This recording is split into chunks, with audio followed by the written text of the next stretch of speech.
మనము గూర్చి ప్రకటన రాసిన గ్రంథం 7వ అధ్యాయం 1వ భాగం ఈ విధంగా సెలవిస్తుంది. సుగంధ తైలం కంటే మంచి పేరు మేలు, ఒకని జన్మదినము కంటే మరణమే మేలు. ఈరోజు మనం అనుకుంటున్నాం కదా, జన్మించిన వాడు మరణించక తప్పదు. ఆడికి దేవుడు ఎంత ఆయుష్ ఇచ్చాడో అంతకాలము జీవిస్తాడు. ఆ జీవిత కాలంలో కష్టాలు ఉంటాయి, సుఖాలు ఉంటాయి, దుఃఖాలు, కన్నీరు, వేదన అన్నీ ఉంటాయి. అన్నీ అనుభవించాలి. మనం అన్నీ అనుభవించిన తర్వాత మనం ఈ లోకాన్ని విడిచి ఏదో ఒక రకంగా తిరిగి మనం మట్టిలో కలిసిపోవలసిన వారమే. ఇది మట్టి కనుక తిరిగి మళ్ళీ మన్నైపోవునని వాక్యం సెలవిస్తుంది కనుకని మరలా తిరిగి మట్టిలో కలిసిపోతాం మనందరం కూడా. అలాంటిది ఈరోజు మనిషిని ఏదో ఒక రకంగా దేవుడు పిలుచుకుంటాడైనా ఒక సుగంధ ద్రవ్యం కంటే మంచి పేరు మేలంటున్నాడు. హల్లెలూయా. మనం సెంటులు కొట్టుకుంటే ఎన్నో, అవి ఆ సెంటు ద్వారా ప్రజలు మనం గుర్తిస్తారు. అరే, ఈ సెంటు కొట్టుకునే వ్యక్తి పలానా వ్యక్తిరా అని ఒక గుర్తింపు ఉంది. అలాగే ఒక జన్మదినము కంటే మరణము మేలు అన్నాడు దేవుడు. ఈ లోకంలో మనం వచ్చింది ఎందుకు? దేవుడు మనకు అప్పగించిన పనిని, దేవుడు మనకి ఇచ్చిన బాధ్యతను మనం నెరవేర్చడానికి వచ్చాం. అది నెరవేర్చబడిన తర్వాత మరలా తిరిగి మనం వెళ్ళిపోవాలి. ఎవరు కూడా శాశ్వతంగా ఇక్కడ జీవించడానికి రాలేదు. ఏదో ఒక రోజు మరణించడానికి వచ్చాం, మరణిస్తాం. ఈరోజు ప్రవీణ్ గారు మరణం చూస్తే ఆయన హతసాక్షిగా ఉన్నాడు. ఈరోజు ఆ హతసాక్షిని ముద్రను తొలగించడానికి ఈరోజు ఎంతోమంది ఎన్నో రకాలుగా ఏ టూల్స్ ద్వారా లేని వ్యక్తిని ఉన్నట్టు చిత్రీకరించి ఈరోజు చూపిస్తూ ఉన్నారు. నాకు తెలిసిన ఒక విషయం మీతో పంచుకుంటాను. ఎవరైనా ఒకసారి బండితో పడిపోయారు అనుకో, మరలా ప్రయాణం చేయడానికి సాహసం చేస్తారా?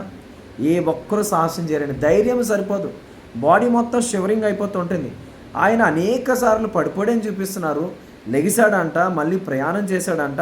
పోలీసు వారికి కూడా అబద్ధాలు ఎలా ఉన్నాయంటే, ఒకవేళ డ్రింక్ చేసిన వ్యక్తికి డ్రింక్ అండ్ డ్రైవ్ కేసులో ఫైన్ వేస్తారు, బండి సీజ్ చేస్తారు, కోర్టుకి ప్రొడ్యూస్ చేస్తారు. అవేమీ లేవు. మర్యాదగా మీరు లేచి ముఖం కడుక్కుని చాయ్ తాగి వెళ్ళండి ఆయన సగౌరవంగా పంపించామని చెప్తున్నారంటే ఎంత దౌర్భాగ్యమైన పరిస్థితి అండి ఇది. ఈరోజు వరకు పోలీసు వారు ఎంత మంచి పని చేసినట్టు ఎక్కడైనా రికార్డు ఉందా? అలాగైతే అనేక మంది తాగుబోతులు ఉన్నారు కదా ఈరోజు. రేపు నుంచి వాళ్ళు కూడా మేము తాగి పడిపోతాం, మా మీద కేసులు పెట్టొద్దు, మీరు మమ్మల్ని కోర్టుకి ప్రొడ్యూస్ చేయొద్దంటే పరిస్థితులు ఎలా ఉంటాయండి? ఎంత అన్యాయంగా మాట్లాడుతుందో చూడండి ఈరోజు. కానీ ఆయన మరణము మేలని వాక్యం సెలవిస్తుంది ఈరోజు. మరి ప్రసంగి రాసిన గ్రంథంలో 7వ అధ్యాయంలో మనం చూస్తున్నాం 1వ భాగంలో, ఒకని జన్మము కంటే మరణము మేలంట. ఆయన ఈరోజు మరణించాడు, మన మధ్య లేడైనా. ఆయన ఎలాంటి నీతి కార్యాలు చేశాడో ఈ ప్రపంచానికి తెలుసు. ఎంతో కొంతమంది మతోన్మాదులు ఆయన మీద చేసిన విష ప్రచారం ప్రపంచానికి తెలుసు. కొంతమంది సేవకులను కూడా కొనేస్తున్నట్టున్నారు. వాళ్ళు కూడా వారికి నోటుకు వచ్చినట్లు మాట్లాడుతూ ఉన్నారు ఈరోజు. కానీ దేవుడు ప్రతిదీ గమనిస్తున్నాడండి. మనుషులు మనం మోసం చేయొచ్చు. సీసీ కెమెరాలు మేనేజ్ చేశారు. ఆయన చనిపోయిన ఆ స్పాట్ అదే చూపిస్తున్నారు. చనిపోయిన తర్వాత నుంచి ఉదయం వరకు ఎందుకు చూపించట్లేదు ఈరోజు? దోషులు దొరికిపోతారనా, లేదంటే ఇది హత్య అని తెలిసిపోతుందనా? మన దేనికి భయపడుతున్నారు ఈరోజు? ఆయన ఇంటి దగ్గర నుంచి బయలుదేరిన సీసీటీవీ ఫుటేజీలు తీయమని చెప్తున్నారు, అవి తీయట్లేదు. ఆయన 2 ఫోన్లు వాడు, వైన్ షాప్లో వాడిన వ్యక్తి దగ్గర 2 ఫోన్లు ఉన్నాయి, అది ఫేక్ అని తెలిసిపోయింది. అక్కడ పడిపోయిన వ్యక్తి అక్కడ రోడ్డు మీద స్పీడ్ బ్రేకర్స్ ఉన్నాయని చూపించారు, అక్కడికి వెళ్ళి చూస్తే స్పీడ్ బ్రేకర్స్ లేవు. ఇలా ఎన్ని లేని వాటిని క్రియేట్ చేసి చనిపోయిన మనిషి మీద విష ప్రచారం చేస్తూ ఉంటారు మీరు. అంటే ఇది ఎంత పెద్ద కుట్రో తెలిసిపోతుంది కదా. మనుషుల్ని డైవర్ట్ చేస్తున్నారు, మైండ్ డైవర్ట్ చేస్తున్నారు. ఇక్కడ మైండ్గా వాడుతున్నారు. ఇక్కడ ఆ రోజు స్పాట్కి పోలీస్ కుక్కలు పోలేదు, ఫింగర్ ప్రింట్స్ తీసుకోలేదు, హెల్మెట్ మీద కానీ, ఆ మాస్క్ కలద్దల మీద కానీ, ఆ బైక్ చాబీ మీద కానీ తీసుకోలేదు. అవి తీసుకుంటే తీసుకున్నామని చెప్పాలి కదా పోలీసు వారు మీడియాకి. మీడియా పాత్ర కూడా చూడండి ఎంత గొప్ప పాత్ర అంటే, నిజంగా మీడియాకి ఆస్కర్ అవార్డ్స్ ఇవ్వాలి ఈరోజు మీడియాకి. లేని వాటిని చిత్రీకరించే విషయంలో ఉన్న ఇంట్రెస్ట్ ఆయన చనిపోయినప్పుడు ఎందుకు రాలేదు? మీరు చనిపోయిన స్పాట్లో చెక్కలు ఉన్నాయి, ఆ చెక్కల మీద రక్త మార్కులను ఎందుకు ప్రశ్నించలేదు? పోలీసు జాగిలాలను అక్కడికి పంపించలేదని ఎందుకు ప్రశ్నించలేదు? అంటే మీడియా కూడా ఈరోజు ఎలా ఉందో చూడండి. ఎవరి పక్షాన్ని మీడియా ఉంది ఈరోజు? న్యాయము పక్షాన, అన్యాయము పక్షాన్ని ఈరోజు మీడియా ఉందనేది ప్రజలు గమనించాలి. ఈరోజు ప్రతి క్రైస్తవుడికి చేతులెత్తి నేను మొక్కుతున్నాను ఈరోజు. ఇంత మంచి మరి సంయమనం పాటిస్తూ ఉన్నారు. ధైర్యంగా ఉండండి. జరిగిపోయిన నష్టాన్ని మనం ఏమీ చేయలేం. అది ఏం జరిగిందనేది దేవునికి తెలియాలి, వచ్చే రిపోర్ట్లో తెలియాలి. కానీ ఆయన చనిపోయిన రోజునే అమార ప్రసాద్ ఇచ్చిన స్టేట్మెంట్ మీద పోలీసులు ఎందుకు యాక్షన్ తీసుకోలేదండి? అంటే పోలీసు వారు చూస్తూ ఉన్నారా లేదంటే మరి ఏం చేస్తున్నారో నాకు తెలియదు. కానీ అమార ప్రసాద్ ఇచ్చిన స్టేట్మెంట్ నిజంగా డాక్టర్ల కంటే ముందుగానే ప్రవీణ్ పగడాల గారు ఆయన బాగా తాగి పడి చనిపోయాడని, అంటే ఇదే రిపోర్ట్ ఇవ్వదలుచుకున్నారా? ఇదే రిపోర్ట్ ఇస్తే ఆయనని హత్య చేసిన వ్యక్తులు ఎవరనేది కూడా చాలా క్లియర్గా తెలిసిపోతుంది. అదే రిపోర్ట్ వస్తే అంటే ఆయనని కొట్టి మందు తాగించి ఆయనని చంపి ఏదో చేశారని అర్థమవుతుంది కదా. ఇంత నీట్ అండ్ క్లీన్గా అర్థమవుతుందండి. ఇందులో రాజేష్ మహాసేన్ అంటాడు, ఒకసారి మర్డర్ అంటాడు, ఒకసారి ఏమో యాక్సిడెంట్ అంటాడు. ఆయనకి మాట మార్చడం చాలా సులువు అండి, చాలా ఈజీ. రాజేష్ మహాసేనకి ఎన్నోసార్లు చూసాం మనం. ఆ పార్టీలోకి వెళ్తాడు, ఆయన పొగుడతాడు, ఈ పార్టీలోకి వస్తాడు, ఈయన తిడతాడు. ఆయన జీవితం అంతా కూడా ఇలాగే బ్రతకడమే. ప్రవీణ్ గారి విషయంలో కూడా అదే విష ప్రచారం చేస్తున్నాడు ఈరోజు. నువ్వు ఎంత విష ప్రచారం చేస్తావో, ఏదో ఆయన స్వతంత్ర సమరయోధులాగా ఆ యుద్ధ భూమిలో యుద్ధం చేసి ఎమ్మెల్యే సీటు గెలుచుకున్నట్టు, మీ కొరకు ఎమ్మెల్యే సీటు వదిలేసుకున్నట్టు. మా కొరక మేము నీకు జీవితంలో ఓటేయము, నీకు మేము మా కొరకు నువ్వు వదులుకుంటావు ఏంటి? నువ్వు చేసిన శంచాగిరికి ఇచ్చారు నీకు సీట్, అది మళ్ళీ నువ్వు చేసిన ఎదవేసలే తీసేసుకున్నారు. నువ్వు ఎదవని వాళ్ళు కూడా క్లియర్ చేశారు ఆల్రెడీ నువ్వు ఎంత ఇప్పుడు మళ్ళీ మంచి వ్యక్తిలో మారిపోవాలనుకున్నా, ఏదో రాముడు మంచి బాలుడు అన్నట్టు మనం చదువుకునే వాళ్ళం కదా. అలా నువ్వు ఈరోజు రాజేష్ మహాసేన మంచివాడు అన్నట్టు ఈరోజు హిందూ సహోదరుల దృష్టిలో మంచివాడు అవ్వాలనుకుంటున్నావేమో. ఈరోజు క్రైస్తవ పాస్టర్లను తిడుతున్నావు నువ్వు నోటుకొచ్చినట్లు. దేవుడు చూస్తున్నాడు రాజేష్ మహాసేన, దేవుడు చూస్తున్నాడు. తగిన గుణపాఠం జరిగింది నీకు. ఆల్రెడీ గుణపాఠం లేడు, ఎన్నోసార్లు జైలుకి వెళ్ళి వచ్చాయి కదా. బుద్ధి లేని జీవితం నీ జీవితం, మార్పు లేని జీవితం, రౌడీ జీవితం. ఏదో నీతివంతులాగా లెక్చర్లు ఇస్తూ ఉంటావు నువ్వు. జైలుకి వెళ్ళి వచ్చి నేను ఏమన్నా క్లీన్ చీట్ ఉందా నీ మీద? ఆ ప్రభుత్వం అరెస్ట్ చేసిందంటో, ఈ ప్రభుత్వం అరెస్ట్ చేసిందంటో, నీ చేసిన యాసాలకు నేను అరెస్ట్ చేశారు. ఈరోజు మంచివాడికి నటిద్దాం అనుకుంటున్నావేమో. నీ నటన యావత్తు క్రైస్తవ ప్రపంచం కాదు, హిందూ సమాజం చూసింది, ముస్లిం సమాజం చూసింది, ఆంధ్రప్రదేశ్, తెలుగు 2 రాష్ట్రాల ప్రజలను గమనించారు. అంటే పూటకు ఒక వ్యాసం ఎత్తుంది. కొంతసేపు వర్గీకరణ నినాదం అంటాడు, కొంతసేపు ఏమో పార్టీ నినాదం, కొంతసేపు వాళ్ళని విమర్శించే నినాదం. ఈరోజు ప్రవీణ్ గారి మరణ విషయంలో ఫస్ట్ స్టేట్మెంట్ ఇచ్చా కదా, సిగ్గు లేదా నీకు మాట మార్చి మాట్లాడడానికి? అసలు నీకు ఇంగిత జ్ఞానం ఉండాలి కదా నీకు. ఫస్ట్ ఆ రిపోర్ట్లు వచ్చిన తర్వాత మాట్లాడదామని వెళ్ళిపోయాడు. పోర్టుగాల్లోకి వెళ్ళిపోయి ఆ సిఐని డిస్మిస్ చేయాలి, సస్పెండ్ చేయాలి, వాన్ చేయాలి, ఈయన చేయాలి అంటే పైనుంచి నీకు ఆదేశాలు వచ్చినాయి కదా, నోరు మూసుకుని ఉండని. అందుకనే మళ్ళీ ప్లేట్ ఫిరాయించాడు. వస్తుందిలే, ఎస్సీ కమిషన్ చైర్మన్ పదవి వస్తుందిలే నీకు, ఏదో నామినేట్ పదవి ఇస్తారు నీకు ఈ కేసు క్లోజ్ అవగానే. అది అందరూ అనుకుంటున్న మాటే, ఈరోజు మాట్లాడుకుంటుంది ప్రపంచం అంతా కూడా. ప్రవీణ్ గారి విషయంలో ఇలా మాట్లాడినందుకు రాజేష్ మహాసేనకి త్వరలో ఒక పదవి రాబోతుంది, నామినేట్ పదవి. ఏమో గుసగుసలు వినబడుతున్నాయి, వింటూ ఉన్నాం మేము కూడా. అది వాస్తవం కాదు మాకు తెలియదు, కానీ అది వాస్తవమైన రోజున ప్రతి వాళ్ళు కూడా నిన్ను చీ కొడతారు. జాగ్రత్త. ఏదైనా మనం నిజాయితీగా మాట్లాడాలి మనం. ఆయన మరణం మేలే దేవుని దృష్టిలో. ఆయన మరణించాడు, ఆయన ఈ లోకానికి వచ్చాడు, ఆయన చేయవలసిన బాధ్యతలు నెరవేర్తిచ్చాడు, ఆయన చేయవలసిన సేవను చేశాడు, దేవుడు పిలుచుకున్నాడు. దట్స్ ఆల్, అంతే. దాంట్లో మనం విమర్శించుకోవాల్సింది ఏమి లేదు. అది ఎవరు చంపారో దేవుని తెలుసు.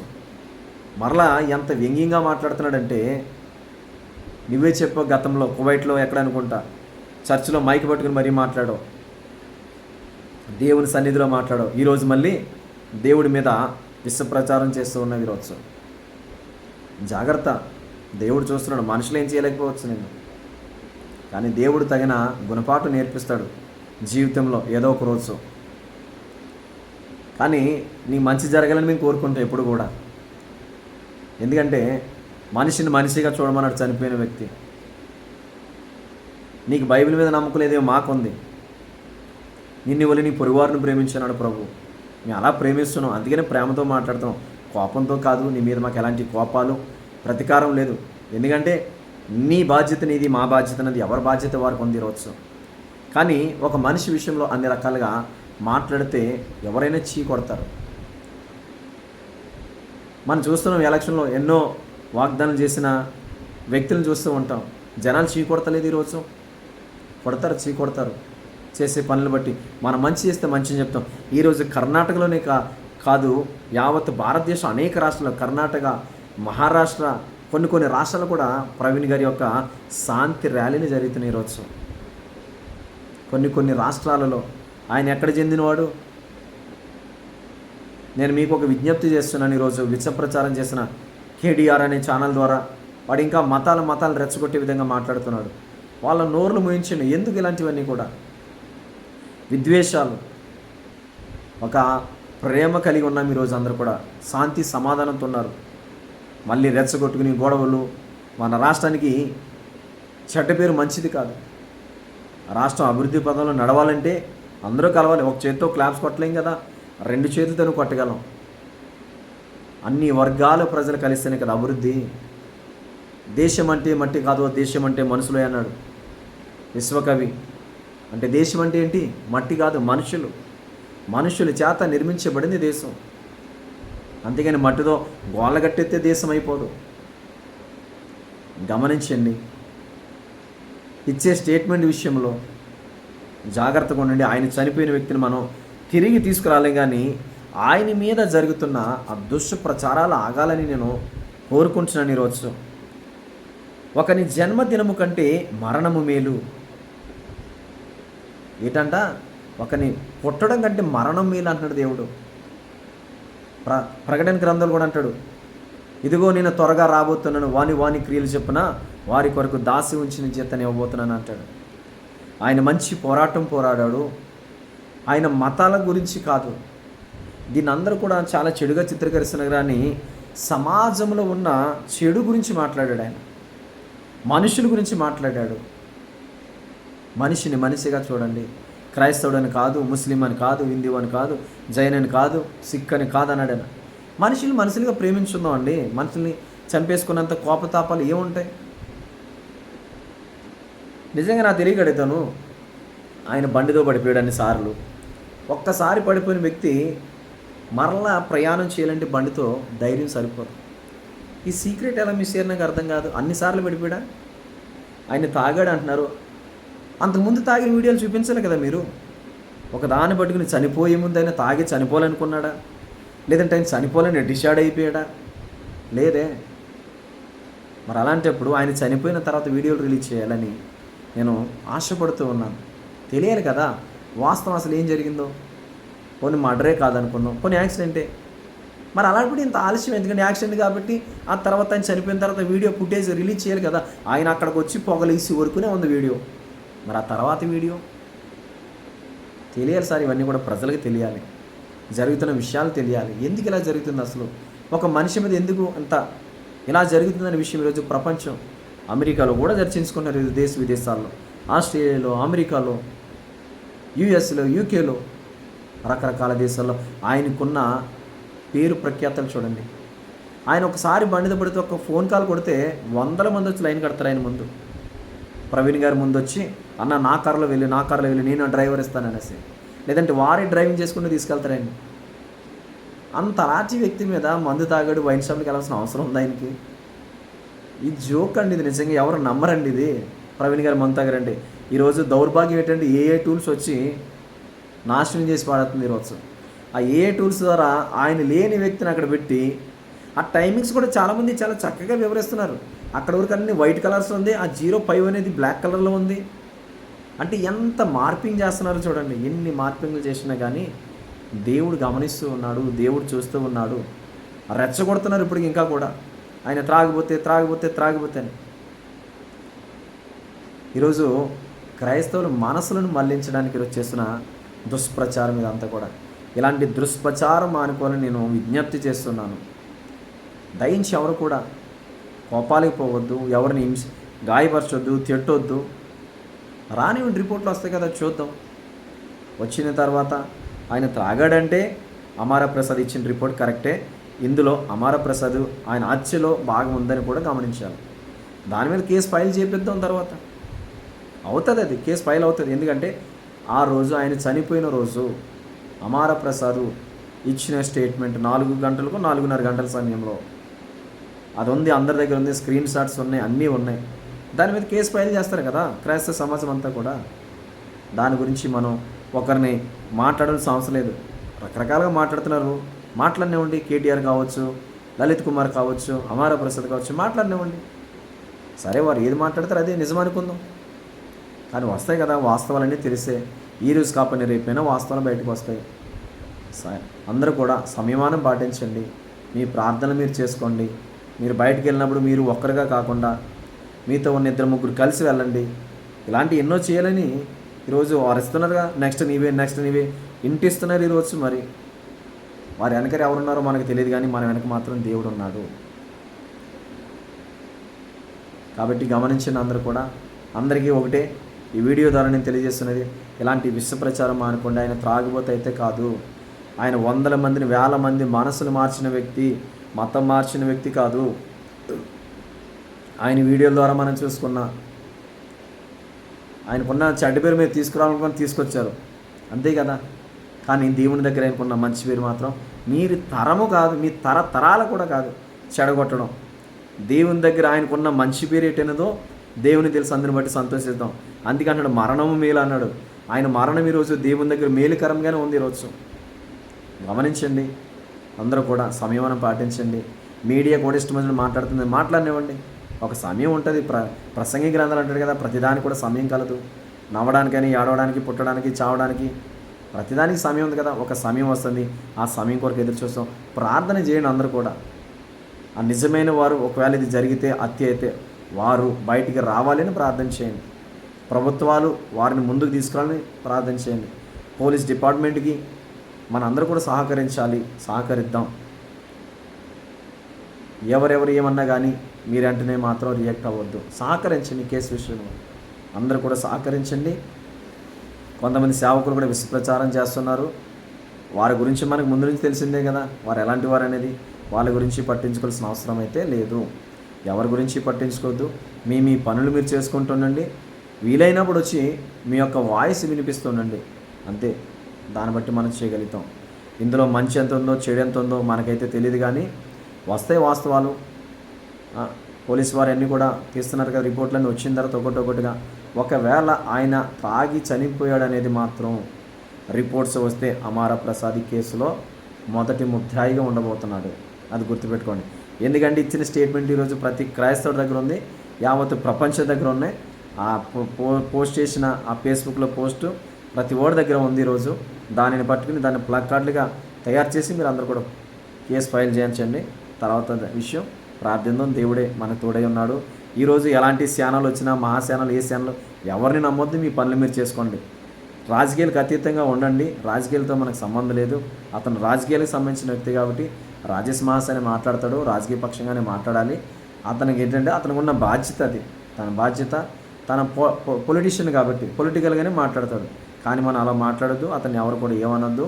ఎక్కడితో అతని గురించి విడిచిపెట్టండి. అతని పని అతనిది, ఎవరి పని వారు చేసుకోండి. అంతేగాని ఇలాగన్నాడు రాజేష్ మహాసేన, అలాగన్నాడని ఏ ఒక్కరు కూడా ఎవరిని ఏమనొద్దు దయించి. ఎందుకంటే తన పార్టీ గురించి తను పోరాడతాడు. తన పార్టీకి చెడ్డ పేరు రాకూడదు అని తనకు ఉంటుంది. కొంతమంది రకరకాల వైసీపీ మీద మాట్లాడతారు, కొంతమంది దీని మీద, కొంతమంది కాంగ్రెస్ మీద. హర్ష్ కుమార్ గారు కూడా ఆయన మీద కూడా విషప్రచారం చేస్తున్నారు ఈరోజు. ఆయనకి ఏం అవసరం ఈ కేసులో? ఆయనకి ఏమైనా కలిసి వస్తుందా? లేదంటే ఏ పార్టీని పిలిచానికి ఎమ్మెల్యే సీట్ ఇస్తున్నారు, ఎంపీ సీట్ ఇస్తున్నారు ఈరోజు. ఆయన అనుకుంటే ఇండిపెండెంట్గానే గెలవగలడు. ఆయన గెలవాలనుకుంటే రాజకీయాల్లో ఎందుకు రాజకీయాల గురించి మాట్లాడకూడదు. చనిపోయిన వ్యక్తిత్వాన్ని గురించి మాట్లాడుకున్నాం. ఆయన మంచి మనిషి, ఆయన మంచి చేశాడు, అనేక పిల్లల్ని అడాప్ట్ చేసుకున్నాడు, పోషించాడు, చదువు నేర్పించాడు, పెళ్ళిళ్ళు చేశాడు. అది మాట్లాడుకోవాలి, కానీ మిగతా విషయాలు ఇది మాట్లాడద్దు దయించి. ప్లీజ్ మీ అందరు కూడా మరొకసారి నేను చేతులెత్తి జోడించి మాట్లాడుతున్నాను. అందరూ కూడా శాంతి సమాధానంతో ఉండండి. ఎవరు కూడా కోపాలకు పోవద్దు, ఎవరు కూడా సీరియస్ అవ్వద్దు. ఏ విషయంలో కూడా పోలీసు వారి పని వారు చేసుకుంటున్నారు. వారి పని వారిని చేయనివ్వండి. తర్వాత దేవుని చిత్తం ఏమైనదో దేవుని చిత్తానికి విడిచిపెడదాం. కానీ ప్రార్థన చేయండి, దోషులు మాత్రం దొరకాలని. దీని వెనక ఎవరున్నారో వారందరూ కూడా దొరకాలని ప్రార్థన చేయండి, అంతే నేను కోరుకుంటున్నాను. God bless you. దేవుడు మిమ్మల్ని దీవించును గాక. ఆమేన్.